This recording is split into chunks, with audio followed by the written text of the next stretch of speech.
Did you know that while the world is struggling to make progress on SDG 8, which focuses on decent work and economic growth, Malaysia is actually performing above the global average. But there's a catch. Hi, my name is Naim Aziz, and today I will present my finding about Malaysia progress of SDG 8 evidence from Langkawi and Matang. Yes, for SDG 8, Malaysia is performing well with 50% on track nationally, and the global SDG 8 overall progress only achieved 18% on track. While our national unemployment rate is stable, rural communities still face a shortage of quality jobs. This is where Target 8.9 comes in, advocating for sustainable tourism as a solution. Tourism is a major economic pillar for us, contributing over 15% to our GDP and supporting more than 3.5 million jobs. Target 8.9 specifically focuses on promoting sustainable tourism that creates jobs and promotes local culture and products. Tourism is a powerful economic driver, and in some countries such as Bahamas and the Maldives, it serves as the main economic sectors. However, tourism development can also place pressure on the environment. In response to this, ecotourism has emerged as an alternative approach that balances economic benefits with environmental conservation. Since ecotourism often develops in rural areas, community-based tourism or CBT is considered an appropriate and effective model. In its purest form, CBT is owned, run, and benefits the community in which it is located. In 2024, retail trade and food and beverages services together accounted for 75% of tourism contribution, with each contributing 38 and 37% respectively. Meanwhile, the recreational sector accounted for about 4% of total tourism industry contribution. So, how do Malaysia ensure that SDG 8 achievements are sustained? In this study, we will show you how two different models of ecotourism are successfully achieving SDG 8, creating jobs, fostering entrepreneurship, and building resilience of local economies. The study of ecotourism and community-based tourism as pathway to SDG 8 uses two contrasting case studies in Peninsular Malaysia to evaluate how this pathway work in practice. First, we have Langkawi in Kedah. This represents a government-assisted, intensive tourism economy. Propelled by its UNESCO Global Geopark status and duty-free privileges, it operates on a massive scale, supported by agencies like Langkawi Development Authority or LADA and Matang. In contrast, we have Matang in Perak, famous for the Matang Mangrove Forest Reserve. This represents a community-driven conservation model. It features a century-old sustainable forest system and organically developed low-impact ecotourism. This comparison gives us the perfect framework to understand two distinct paths towards the economic sustainability. Both locations are rich in marine resources and making them both categorized as blue-green economy.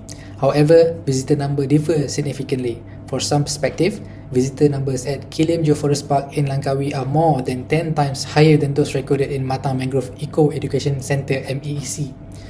For community participation to CBT in Objective 1, the article examined 4 indicators as suggested by Jackson 2025.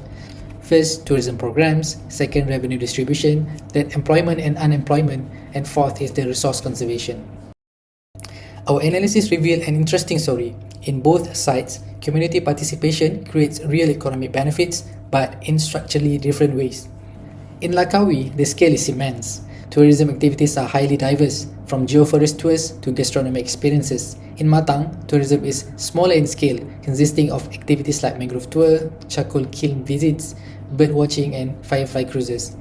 The revenue, for example, the Kilim Cooperative Co-op Kilim recorded over 697,000 ringgit Malaysia in tourism revenue in a single year, with over 83% coming directly from boat tours. However, this massive scale is a double-edged sword. It introduces vulnerability.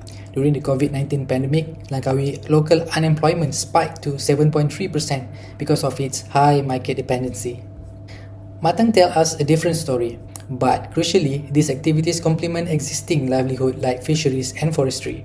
So, during the same economic downturn, Matang's diversified workforce recovered much faster, stabilizing at an impressive 2.8% unemployment rate by 2024. This is a clear demonstration of structural resilience. Crucially, in both sides, these economic activities are directly tied to conservation. This includes mangrove replanting, artificial reef deployment, and community-led river sanctuaries. These examples show that a thriving blue-green economy depends on the health of its ecosystem. Beyond just direct jobs, community-based tourism also acts as a powerful engine for local entrepreneurship. In Langkawi, high market demand has scaled marine resource sectors. Traditional resources like sea cucumber or gamat has been innovated into high-value pharmaceutical brands like Nusantara and others. We also see successful micro-enterprises like Lekusho fish cracker brands. In Matang, innovation is driven by deep local ecological knowledge. Community have pioneered unique products like Berembang fruit juice and Jeruju herbal tea alongside local culinary attractions like Makjah mi udang, which reinforce food tourism. And the services offered by both destinations also improving and expanding. In conclusion, our study clearly showed that community-based tourism effectively advanced SDG 8 by improving job quality, supporting micro-entrepreneurship, and uplifting rural households. Langkawi shows us a high revenue model that needs better risk management, while Matang shows us a smaller scale, highly resilient model that retains deep local value. Both are effective. Moving forward, we offer two key recommendations. One is to accelerate digital transformation. We need cooperative managed digital marketing to reduce economy leakage and help local businesses reach a wider audience.